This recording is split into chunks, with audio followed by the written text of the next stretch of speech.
Camerounaises, Camerounais, mes chers compatriotes, au moment où s'achève l'année 2022, je crois qu'il est opportun de revisiter notre parcours en tant que nation avant de nous projeter avec confiance et détermination dans la nouvelle année.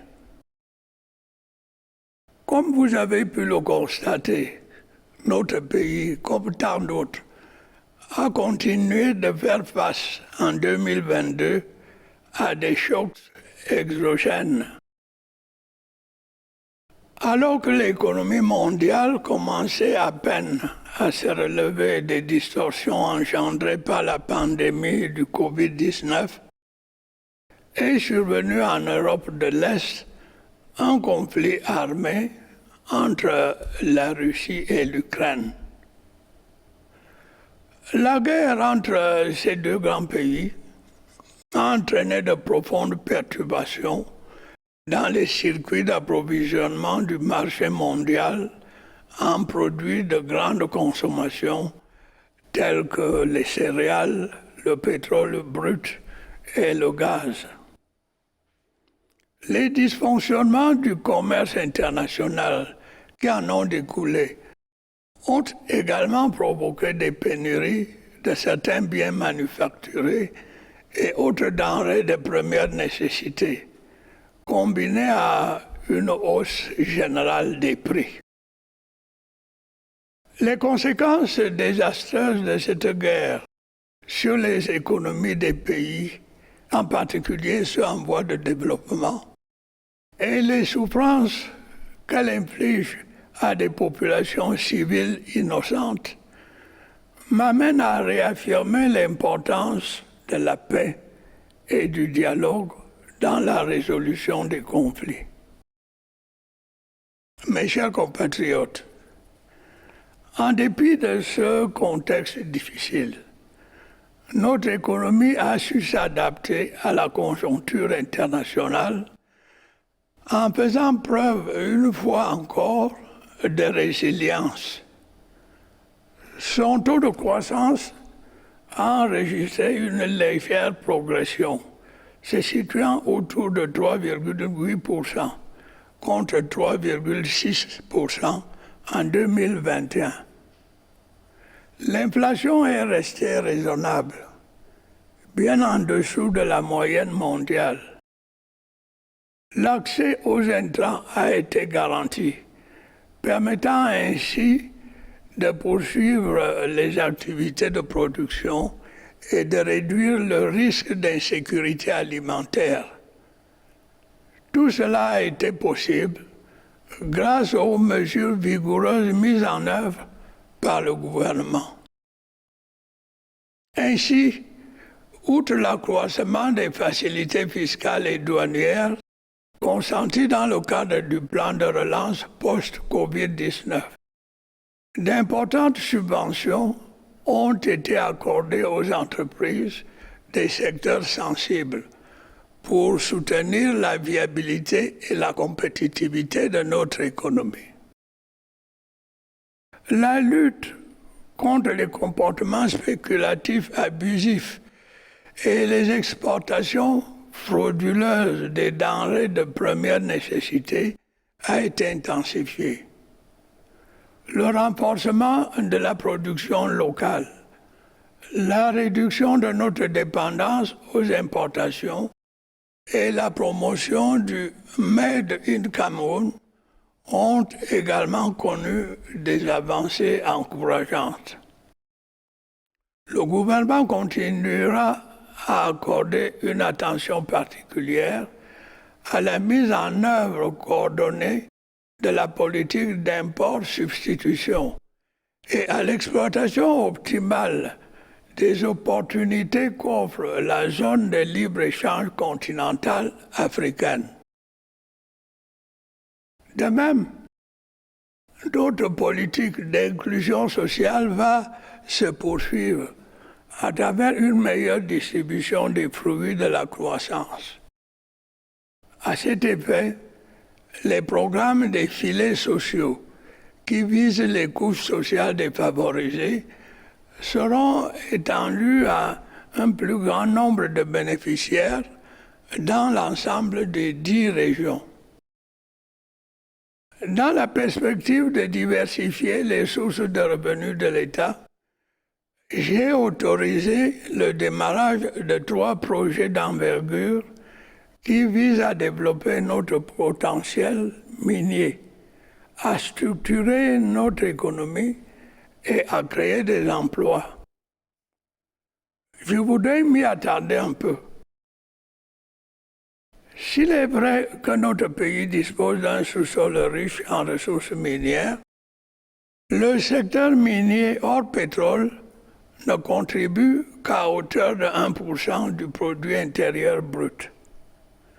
En développant la mine solide, nous pourrons assurer le relais des hydrocarbures dont les stocks s'amenuisent et disposer de ressources financières supplémentaires qui pourront être affectés au financement de nos investissements. L'année 2023 sera donc marquée par le démarrage des travaux relatifs à l'exploitation du minerai de fer de Kribi-Lobé. Ce projet prévoit notamment la construction d'une usine d'enrichissement du fer, d'un pipeline d'environ 20 km et d'une centrale de production d'énergie de 60 MW. Nous engagerons également l'exploitation du gisement de fer de Malam-Nabeba. Les retombées attendues sont immenses, dans la mesure où notre pays bénéficiera, entre autres, d'une ligne de chemin de fer de 540 km entre Nabeba au Congo et le port de Kribi, où sera édifié un terminal minéralier. Le troisième projet a trait à l'exploitation du fer de Bipindi, Grand Zambie, avec à la clé le développement d'un complexe sidérurgique pour la transformation locale du fer. La construction d'un pipeline et de plusieurs infrastructures de base au bénéfice des populations. Une étape décisive a déjà été franchie dans la réalisation de ces différents projets avec la signature des conventions minières y afférentes et l'octroi de permis d'exploitation aux entreprises adjudicataires. Mes chers compatriotes, notre pays a connu au cours de l'année qui s'achève des perturbations considérables dans la fourniture en ressources énergétiques et en eau potable. Pour garantir l'approvisionnement régulier du marché domestique en produits pétroliers et en gaz domestique, il a fallu augmenter le volume des subventions publiques au prix d'importants efforts budgétaires. C'est ainsi qu'au cours de l'année 2022, près de 700 milliards de francs CFA ont été dépensés par le Trésor public au titre des subventions pour les carburants et 75 milliards de francs CFA pour le gaz domestique. Au regard de l'intensité des chocs exogènes et de leur impact sur notre économie, j'ai instruit le gouvernement d'étudier toutes les options permettant de stabiliser les prix à leur niveau actuel et de préserver le pouvoir d'achat des consommateurs. Cependant, il est de plus en plus évident que notre pays, comme bien d'autres en Afrique et ailleurs, ne pourra pas indéfiniment échapper à un réajustement des prix des produits pétroliers si nous voulons préserver nos équilibres budgétaires et poursuivre sereinement la mise en œuvre de notre politique de développement. En dépit de ces contraintes liées à la conjoncture internationale, des progrès réels ont été enregistrés en matière de fourniture de l'électricité.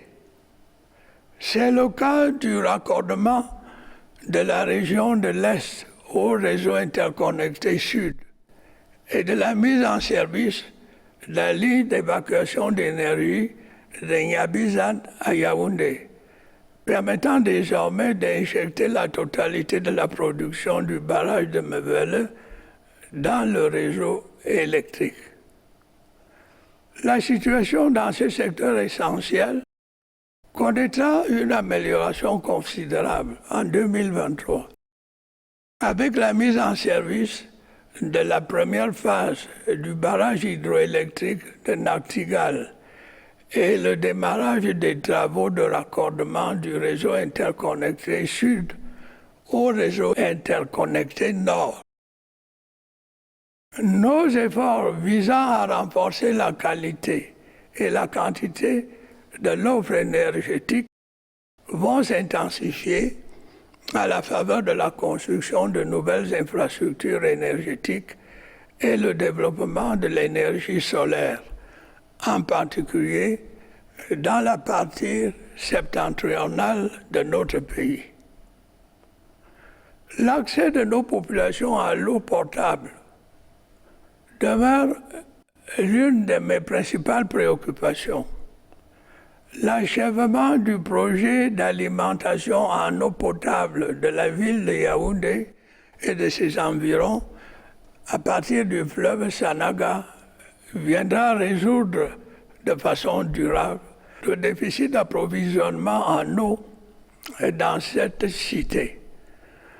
De même, j'ai demandé au gouvernement de finaliser en urgence les diligences relatives au lancement dès 2023 du méga projet d'adduction d'eau potable de la ville de Douala et de ses environs.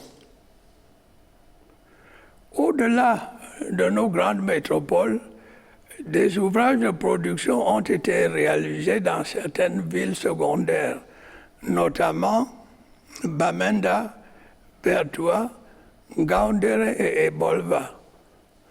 La construction de ces ouvrages va s'étendre à d'autres localités urbaines et rurales au courant de l'année prochaine. Mes chers compatriotes, malgré la conjoncture défavorable, le gouvernement maintient ses efforts pour assurer sa mission première, à savoir améliorer les conditions de vie des citoyens. Nous devons poursuivre les réformes structurelles engagées dans le cadre du programme économique et financier conclu avec le Fonds monétaire international et les autres partenaires au développement. J'observe avec satisfaction qu'en dépit du contexte économique particulièrement difficile qui aura marqué l'année 2022, aucun secteur d'activité n'a été délaissé. Sans être exhaustif, arrêtons-nous un instant sur quelques-uns à la suite de ce que je viens d'évoquer. Si nous prenons le secteur des travaux publics, 860 km de routes et 460 mètres linéaires d'ouvrages d'art ont été construits ou réhabilités. Je mentionnerai entre autres la mise en service du pont sur la Cross River entre le Cameroun et le Nigeria, ainsi que l'achèvement du bitumage du tronçon routier entre Samelima et Brazzaville, favorisant ainsi l'ouverture de notre pays vers les marchés des États voisins. Le bitumage de la section de route Lena-Tibati-Ngat sur la nationale 15, avec pour avantage l'augmentation des liaisons par voie terrestre entre le nord et le sud du pays.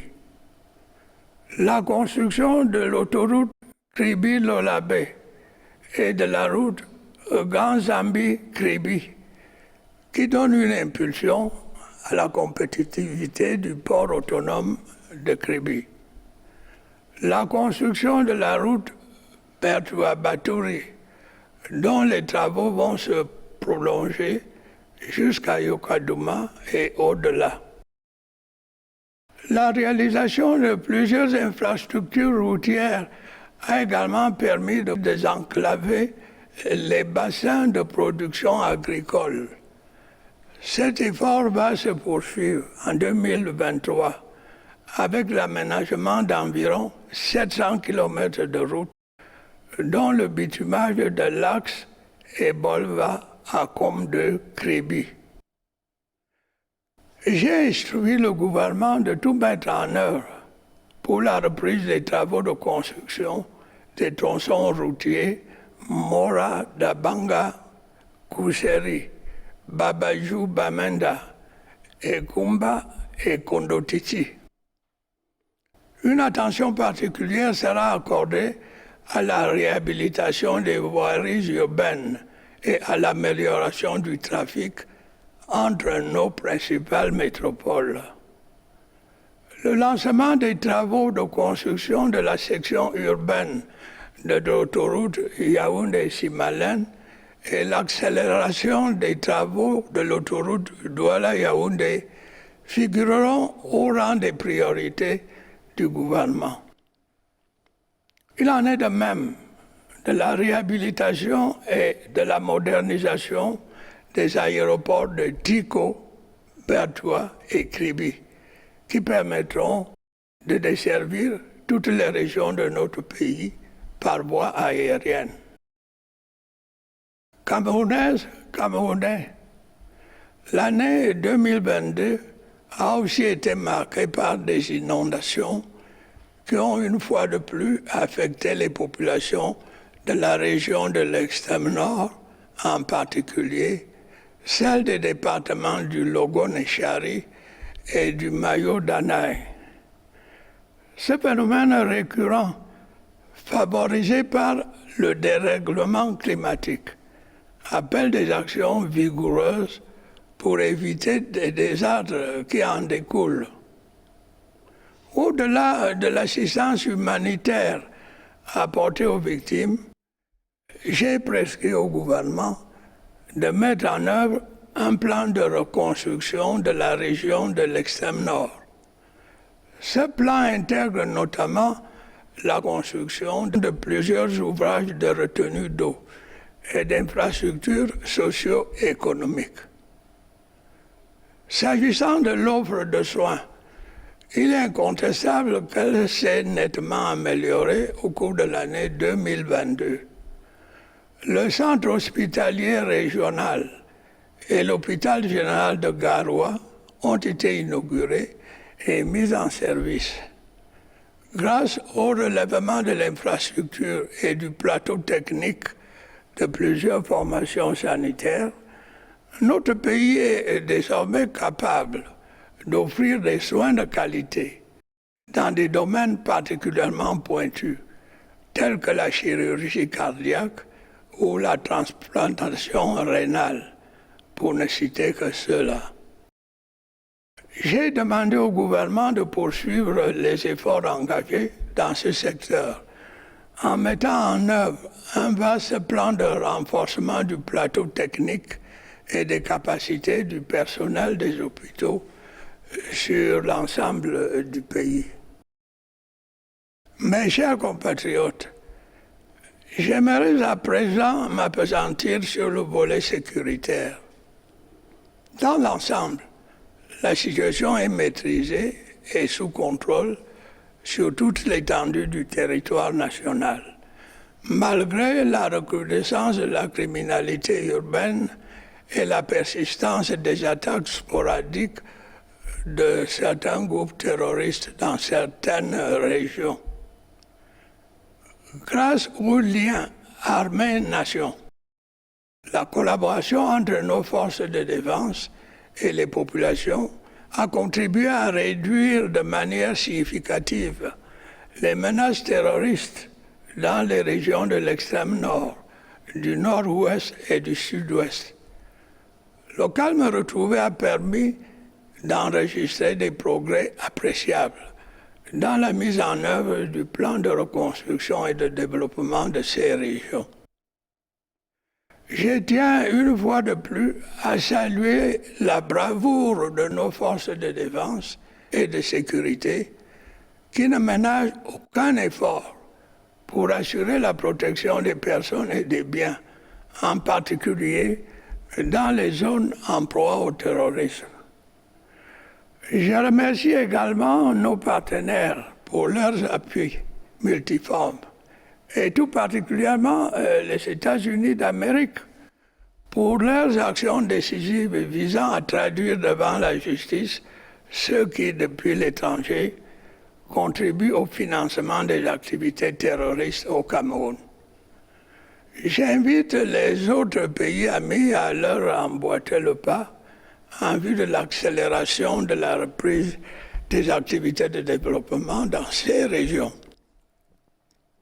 Au plan politique, le processus de décentralisation avance de manière méthodique. Les transferts de compétences de l'État vers les collectivités territoriales décentralisées se font progressivement, en prenant soin de ne pas fragiliser les équilibres structurels qui constituent l'ossature du pacte social de notre nation. Pour ma part, je reste persuadé que les régions, les communautés urbaines et les communes peuvent et doivent apporter une contribution déterminante à la relance de notre économie, à la résolution de l'épineux problème du chômage des jeunes et à la vitalisation de la démocratie locale. Les élections sénatoriales qui se tiendront en 2023 seront l'occasion de consolider l'option de décentralisation que nous avons prise, en renouvelant la Chambre haute de notre Parlement qui représente les collectivités territoriales décentralisées. Camerounaises, Camerounais et mes chers compatriotes, avant de conclure, je voudrais appeler votre attention sur des fléaux qui prennent une certaine ampleur dans notre société. Il s'agit de la corruption et de l'incivisme. L'an dernier, dans des circonstances similaires, je vous avais fait part de mon souci de renforcer la gouvernance dans la gestion des affaires publiques et de maîtriser les dépenses de l'État. Je peux vous assurer que ce souci demeure constant et intangible. Aussi, je tiens une fois encore à rappeler que tous ceux qui s'enrichissent illicitement en spoliant l'État, à quelque niveau que ce soit, vont rendre des comptes.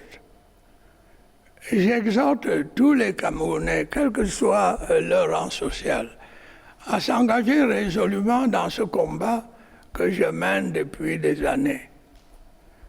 Chacun à son niveau doit faire montre de probité et veiller à la préservation de l'intérêt commun. C'est en agissant ensemble, de manière déterminée et résolue, que nous parviendrons à triompher de la corruption qui existe encore dans notre société. Comme moi, vous avez certainement observé dans nos villes et campagnes la montée préoccupante de l'incivisme, de la violence, du non-respect des normes sociales élémentaires ou de l'ordre établi.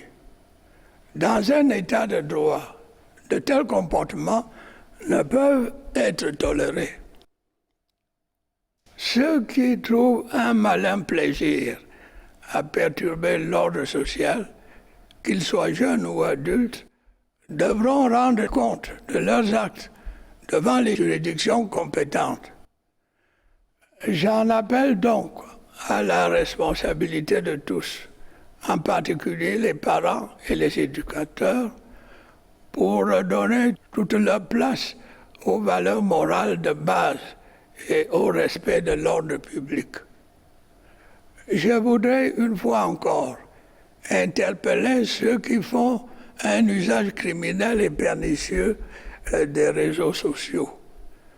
Par leurs agissements, ils plongent plusieurs familles dans la détresse et ruinent parfois des destins, en procédant notamment à la désinformation, à la diffamation ou à la propagation des discours haineux. De toute évidence, ils mettent en péril la cohésion sociale. Camerounaises, Camerounais, mes chers compatriotes, vous l'avez bien compris, c'est en observant une discipline personnelle dans notre agir au quotidien que nous parviendrons à bâtir ce Cameroun moderne auquel nous aspirons tous. Un Cameroun prospère et uni dans sa diversité. Un Cameroun où chaque acteur trouve sa place. Je voudrais à cet égard apprécier le rôle déterminant que joue le secteur privé dans la mise en œuvre de notre politique de développement. En ce qui me concerne, je continuerai à faire tout ce qui est possible pour assurer le progrès de notre pays. Je sais pouvoir compter sur la contribution de chacune et de chacun de vous pour y parvenir. Bonne et heureuse année 2023 à toutes et à tous. Vive la République, vive le Cameroun.